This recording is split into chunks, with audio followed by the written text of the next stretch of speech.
তো এসএসসি জিডির ক্যান্ডিডেটের জন্য একটি খুশির খবর, তাদের এসএসসি জিডির ভ্যাকেন্সি ইতিমধ্যে রিলিজ হলো।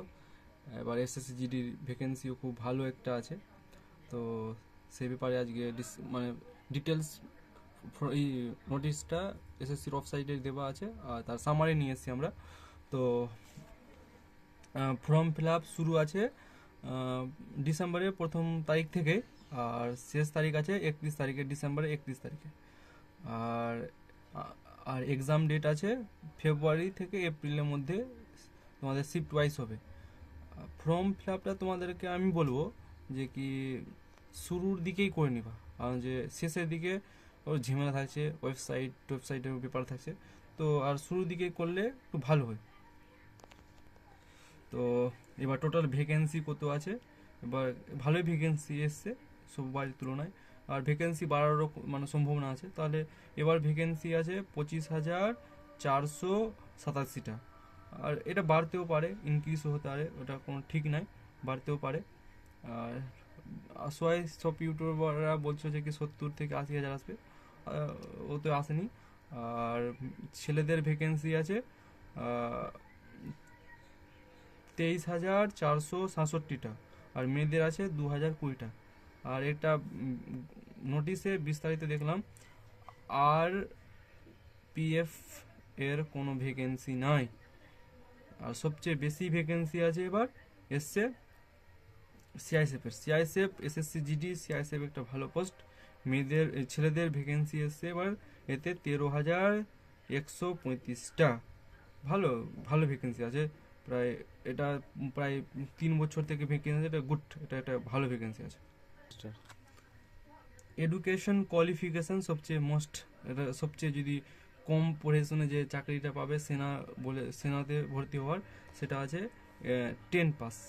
সো 10 পাস করলেই তোমার এসএসসি কোনো নাম্বারে কোনো পার্সেন্টেজ নাই, নাম্বারে করতে পেতে হবে, শুধু 10 পাস থাকলে যে কোনো বোর্ড থেকে তুমি এই ফর্ম ফিল আপ করতে পারবা, কোনো নাম্বারে কোনো নাই। তো এজ লিমিট কত আছে, যাদের 18 বছর হয়ে গেছে, 18 থেকে 23 বছরের মধ্যে যারা আছে, বিশেষ করে জেনারেলদের ইউআর আনরিজার্ভ যারা আছে, ওরা 23 বছর অবধি ভরতে পারবে। 18 বছর যাদের হয়ে গেছে তারা এই ফর্ম ফিল আপের যোগ্য। আর এসসি এসটিদের 5 বছর ছাড় আছে ফর্ম ফিল আপের। আর ওবিসি এরদের 3 বছর, আর এক্স সার্ভিসম্যানদের আছে 3 বছর।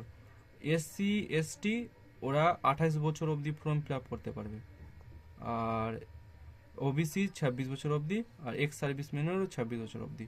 এরা এই পদের জন্য বেতনের তালিকা। আচ্ছা, মোস্টলি 18 বছর ফর্ম ফিল আপ এর বয়স। এটাতে কিছুটা ফিজিক্যাল টেস্টও আছে। ফিজিক্যাল টেস্টের মধ্যে তোমাদের দৌড় হবে, রানিং তোমাদের হবে 5 কিলোমিটার, আর এই 5 কিলোমিটার দৌড় হবে তোমার 24 মিনিটে। 5 কিলোমিটার দৌড়টা তোমাকে কমপ্লিট করতে হবে। আর এই রানিংটা হবে তোমার RFID দ্বারা, 1 সেকেন্ডেরও মানে কম থাকলে তুমি আনফিট হয়ে যাবে। আর হাইট আছে, হাইট ছেলেদের হাইট আছে 170 সেমি, আর মেয়েদের হাইট আছে 157 সেমি। আর চেস্ট একটা বড় জিনিস, একটা ফিজিক্যাল টেস্টে চেস্টেও একটা ব্যাপার আছে। চেস্ট তোমার 80 থাকতে হবে, তোমার চেস্ট 80 থাকতে হবে, 80 একটু কম, 69.5 থাকলেও তুমি ডিসকোয়ালিফাই। তোমাকে চেস্ট 80 থাকতে হবে, ওখানে তোমাকে 5 সেমি ফুলাতে হবে, এটা একটা বড় জিনিস। আর এক্সামের যদি ডিটেলস ভিডিও তোমরা চাও, তাহলে এক্সাম মানে কি কি থাকে, সিলেবাস কি কীভাবে পড়তে হবে, স্ট্র্যাটেজি ভিডিও তোমাদেরকে সম্পূর্ণ দিব।